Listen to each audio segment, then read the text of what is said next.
ध्यान दीजिए, एसआई का एक क्वेश्चन है और ये क्वेश्चन बहुत इंपॉर्टेंट है इसलिए क्योंकि अक्सर ये एग्ज़ाम में पूछा जाता है और इसमें जो है दो तरीके से क्वेश्चन पूछा जाता है। जैसे यहाँ पे लिखा हुआ है समान ब्याज प्राप्त हुआ और एक अगला आपसे टाइप में रहेगा कि समान मिश्र धन यानी धन प्राप्त हुआ। तो दो तरीके का इसमें क्वेश्चन होगा, एक समान ब्याज और एक समान मिश्र धन या धन। देखिए पहले क्वेश्चन क्या बोल रहा है, पहले उसको समझा जाए। एक व्यक्ति 7900 रुपये की कुल राशि को साधारण ब्याज की वार्षिक दर 3%, 5% एवं 8% पर 3 लोगों को देता है और जब 1 वर्ष पूरा हो जाता है तो 1 वर्ष के अंत में उस आदमी को तीनों लोगों से समान ब्याज प्राप्त होता है, समान ब्याज प्राप्त होता है। कहना क्या चाह रहा है कि मान लीजिए कोई व्यक्ति है, हम ही हैं, आप हैं, एनीबॉडी कोई है, और आप मान लीजिए कि पैसे का मतलब ब्याज का व्यापार करते हैं। आप क्या किए कि आपके पास 7900 रुपया था, तो आप क्या किए कि 3 लोगों को जो भी जरूरत है, जैसे गांव घर में देखते हो ना सूद पे पैसा चलता है वैसे ही, तो मान लीजिए कि 3 लोग आपके पास आए और 3 लोग आपके पास आए और बोले कि हमको पैसा चाहिए, तो सबको आप 7900 रुपया में जिसको जितना जरूरत था, बराबर नहीं, ऐसा क्वेश्चन नहीं बोला है, जिसको आपको अगला को जरूरत था उतना के हिसाब से टोटल दे दिए तीनों को और पता चला कि टोटल 7900 रुपया आपका हो गया तीनों को देने पर। किसको कितना दिए वो नहीं पता, लेकिन हाँ इतना पता है कि जो पहला व्यक्ति को आप दिए हैं पैसा, उससे आप 3% रेट ऑफ इंटरेस्ट पे दिए हैं, यानी 3% उससे ब्याज लीजिएगा आप। जो अगला को दिए हैं दूसरा व्यक्ति को, उससे आप 5% ब्याज लीजिएगा और तीसरा व्यक्ति को जो दिए हैं उससे आप 8% ब्याज लीजिएगा। और कितने दिन के लिए आप दिए हैं, देखिए कह रहे हैं कि 1 वर्ष के अंत में उससे तीनों से समान ब्याज प्राप्त हुआ।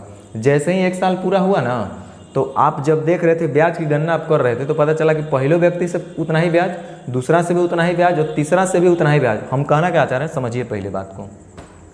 देखिए मान लीजिए कि अडानी साहब हैं, इनके पास पैसा खूब है, या भी हम जानते हैं इतना ज़्यादा पैसा है कि बेचारे बैंक भी परेशान है कि हम कहाँ रखें कहाँ नहीं रखें। तो मान लीजिए कि इनके पास 7900 रुपया फ़िलहाल है और ये चाह रहे हैं कि हम इसको 3 अलग अलग जगह इन्वेस्ट कर दें, ब्याज पे लगा दें, सूद पे पैसा दे दें। तो ज़रूरत किसको किसको था भाई, कैटरीना कैफ को ज़रूरत था, ये इनके पास गई। संबित पात्रा को भी ज़रूरत था, ये भी इनके पास गए। राहुल गांधी जी को ज़रूरत था, ये भी इनके पास गए। तो जब इनके पास गए तो कैटरीना को भी कुछ पैसा चाहिए था, संबित पात्रा को भी कुछ पैसा चाहिए था और राहुल गांधी जी को भी कुछ पैसा चाहिए था।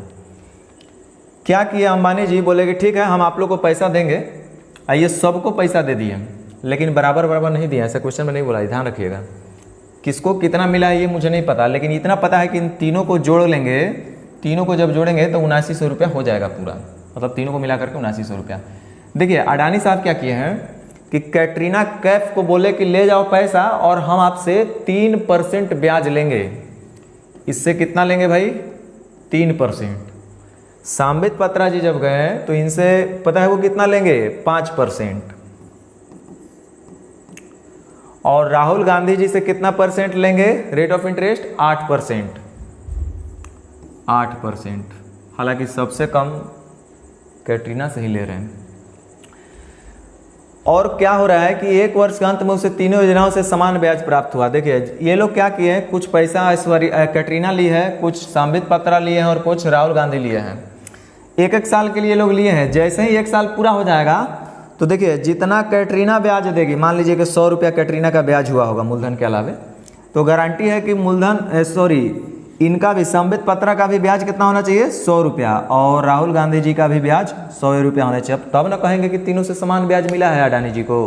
क्वेश्चन यही बोल रहा है कि अडानी जी जो है 7900 रुपये को 3 लोग को, पहले को 3% पर दिए, अगला को 5% और इनको 8%। और जब तीनों से 1 साल बाद ब्याज अपना कलेक्शन किए तो पता चल रहा है सबसे बराबर ब्याज मिला है, ऐसा क्वेश्चन में बोला है। अब थोड़ा सा ध्यान दीजिएगा।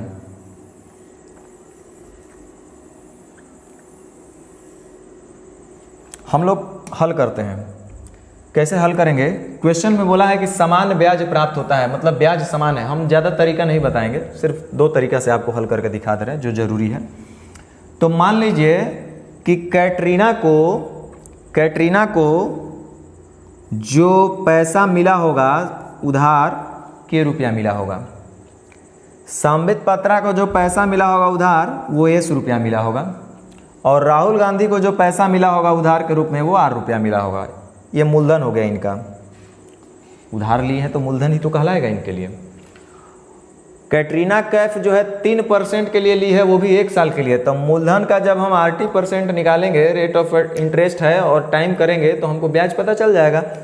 तब मूलधन का 3% तो 1 साल का ब्याज तो 3% ना हो जाएगा।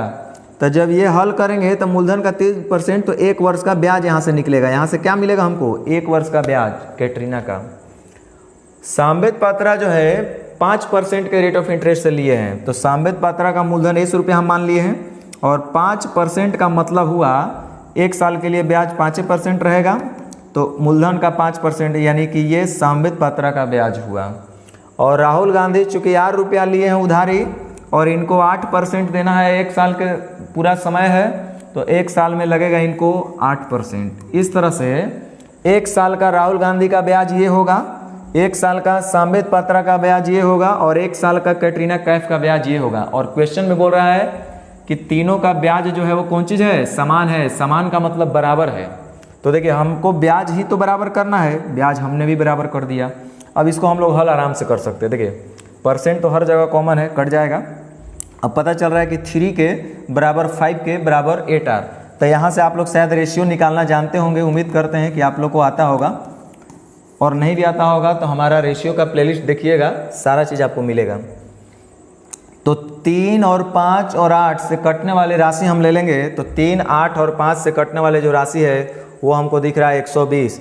तो 120 लाने के लिए 3 को 40 से गुना, 120 लाने के लिए 5 को 24 से गुना और 120 लाने के लिए 8 को 15 से गुना। इस तरह से कैटरीना, सांबित पात्रा और राहुल गांधी के मूलधन का अनुपात निकल गया 40, 24 और 15।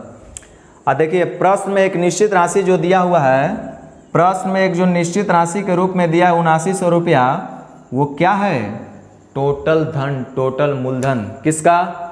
अडानी का। और अडानी का टोटल मूलधन, टोटल धन का मतलब कि कैटरीना, सांबित पात्रा और राहुल गांधी का मिला करके जो कुल धन होगा वही अडानी के 7900 के बराबर होगा।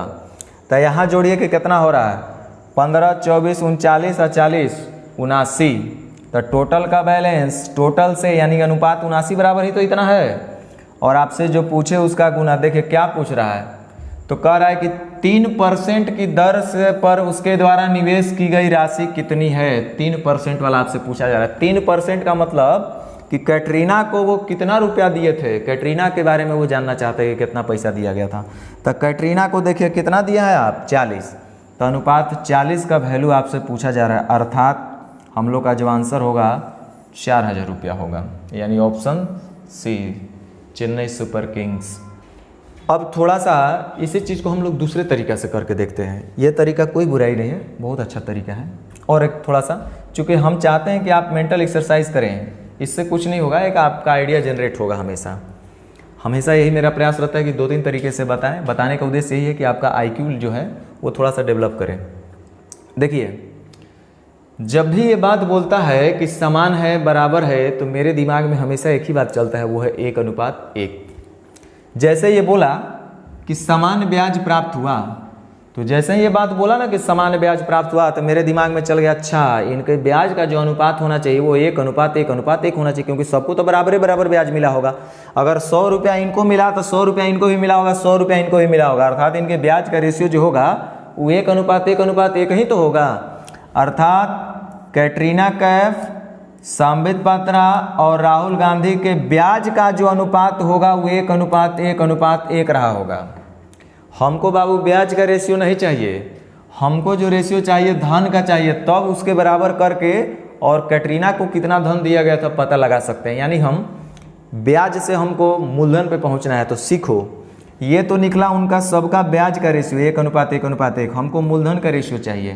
तो देखिए 3% ब्याज लग दिया, ब्याज का रेट है कैटरीना के लिए, यानी कि मूलधन जब 100 रुपया होगा तो ब्याज लगेगा 3 रुपया 1 साल के लिए। तब ब्याज है यहाँ पे 1, हम जान रहे हैं यहाँ कितना है 3। देखिए 3% ब्याज का मतलब मूलधन 100 हो तो ब्याज 3 रुपया, तो ब्याज यहाँ पे कितना है पहले से 1, हम कितना देख रहे हैं 3। हमको मूलधन निकालना है तो कैसे गुना करेंगे 100 से, हालांकि आप 100 से गुना करिए चाहे नहीं करिए क्योंकि अंत में वो कट जाएगा, लेकिन फिर भी नियम अनुसार करना चाहिए। उसी तरह से दूसरा वाला का जो यानी कि संबित पात्रा का ब्याज कितना है 5%। 5% ब्याज का मतलब हुआ बाबू कि मूलधन होगा 100 रुपया तो ब्याज मिलेगा 5 रुपया, क्योंकि ब्याज जो है मूलधन पर ही दिया जाता है। ब्याज की गणना मूलधन पर की जाती है। तो देखिए यहाँ पे संबित पात्रा को ब्याज कितना मिल रहा है 1, और हमको कितना दिख रहा है 5% का मतलब ब्याज कितना 5। तो ब्याज का तुलना ब्याज से, मूलधन चाहिए तो कैसे गुना 100 से। अब रुकिए, अगला है 8%, यानी राहुल गांधी को 8% पर मिला है। तो 8% ब्याज का मतलब कि मूलधन होगा 100 रुपया तो ब्याज इनको देना पड़ रहा होगा 8 रुपया 1 साल के लिए, तो एक ही साल का तो समय दिया हुआ है। तो मूलधन ब्याज का तुलना ब्याज से, मूलधन निकालना है 100 से गुना। अब रुकिए, ये 100 हम लोग फालतू के लिख रहे थे, कोई ज़रूरत नहीं था। अब देखिए 1/3, 1/5, 1/8 यहाँ से आप लोग हल करना सीखे होंगे अनुपात में। तो जब इसको हम हल करेंगे तो फिर से वही आएगा, 3, 5 और 8 का एलसीएम हो जाएगा 120। तो 3 40 दिया 20 से, 5 24 20 से, 8 15 20 से। अगेन जो इनके, अब देखिए ये मूलधन का रेशियो हो गया, ये जो आपका रेशियो हो गया कौन चीज़ का हो गया, मूलधन का। तो अब मूलधन का रेशियो निकल गया। तो अब हम पता है, देख रहे हैं कि टोटल मूलधन जो है कितना है 7900, और हमारे हिसाब से जुड़िएगा फिर कितना आएगा 79, टोटल 79 ना हो रहा है यहाँ पे मूलधन। तो पूछ रहा है कि 3% पर, यानी कि कैटरीना को कितना दिया गया। तो कैटरीना का देखिए मूलधन कितना है 40, तो अनुपात 40 का वैल्यू आपसे पूछा जा रहा है, यानी आंसर कितना होगा 4000। चलिए उम्मीद करते हैं कि दोनों तरीका आपको समझ में आया होगा, और यदि ये तरीका नहीं भी समझ में आया होगा तो ये रेशियो वाला चैप्टर हमारा देखिएगा, सब चीज़ उसमें एक एक चीज़ को समझाया गया है और समझ में आपको आएगा। तो ठीक है, थैंक यू।